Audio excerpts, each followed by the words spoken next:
I agree. Our delegation to Japan was a very timely and useful one. And there are 3 points I would like to make very briefly.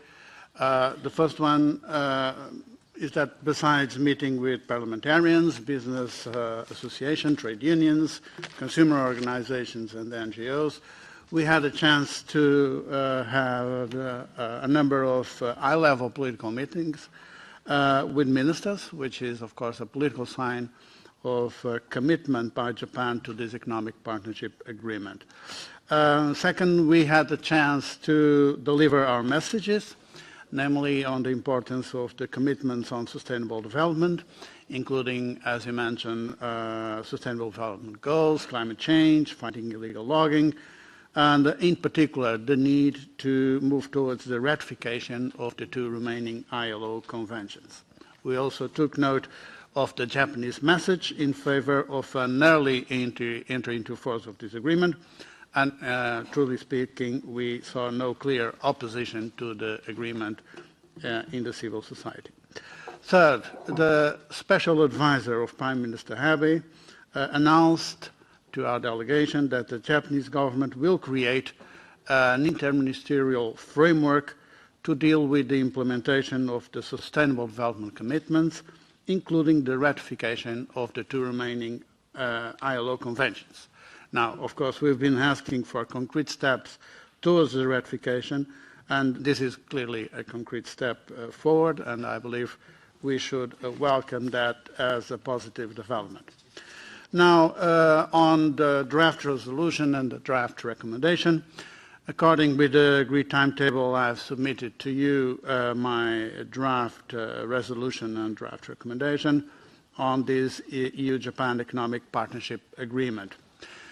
Now, my proposal is, as you know, clear. I believe this Parliament should give its consent to the ratification of this agreement with Japan, and for 3 fundamental reasons.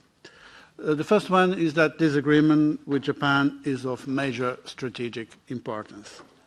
It is a strong economic and political partnership with a major player and ally.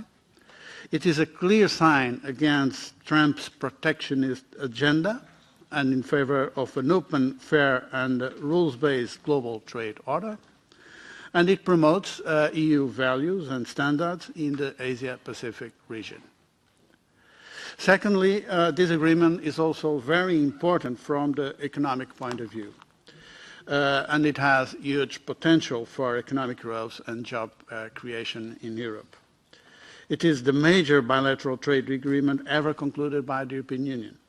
It deals with 1/3 of world GDP and 40% of world trade. It is an opportunity for the EU to take the lead and gain trade flows in the Asia-Pacific region.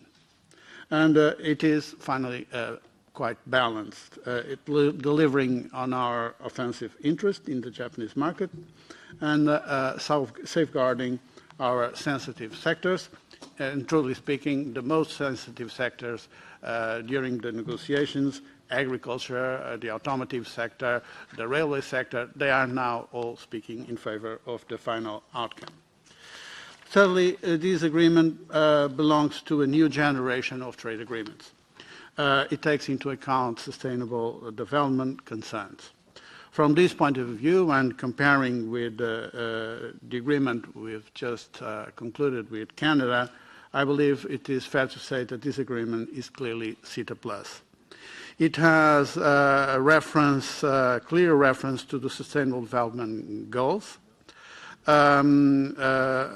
It has also, for the first time, a reference to the Paris Agreement on climate change, besides, of course, other multilateral environmental agreements. It has a new provision on biological diversity. It has a new chapter on corporate governance and corporate social responsibility, according with the G20 and the OECD principles. It has a Trade and Sustainable Development Committee also tasked now with interacting with civil society. And it promotes harmonizations with EU and international standards in a number of sectors, which is also important from the environmental protection point of view.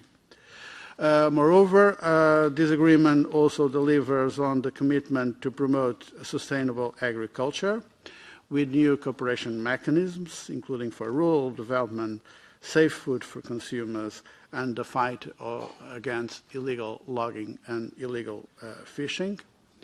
Of particular importance is the fact that 205 geographical indications are protected according with this agreement. I recall that in the agreement with Canada, we got only 143. And this agreement finally establishes with Japan a common understanding of what it is to protect geographical indications. Now, as you know, this agreement has no reference to investment protection. It follows a separate track, so we don't have here the discussion on ISDS or the investment court system. There's a review clause on data flows. Finally, but also very important, the agreement includes a review clause on the enforceability of the Sustainable Development Chapter, as we've also included in the Canadian agreement, which is an opportunity to improve the enforceability mechanisms of the Sustainable Development Chapter, and I do believe that we should use that opportunity as soon as possible. Finally, Chairman, a reference to the ILO conventions, to say that the agreement has clear commitments towards the ratification of the ILO conventions, and as I said before, we should welcome the fact that finally Japan is moving forward with a concrete step forward and the creation of this international framework. This is the reasoning in favor of this agreement, and I look forward for your comments and to discuss with shadows the amendments to improve my proposals. Thank you very much. Perfect. Thanks a lot, Pedro. And now the shadow rapporteurs for the EPP is Daniel Kaspari. Oh, Mr. Hahn.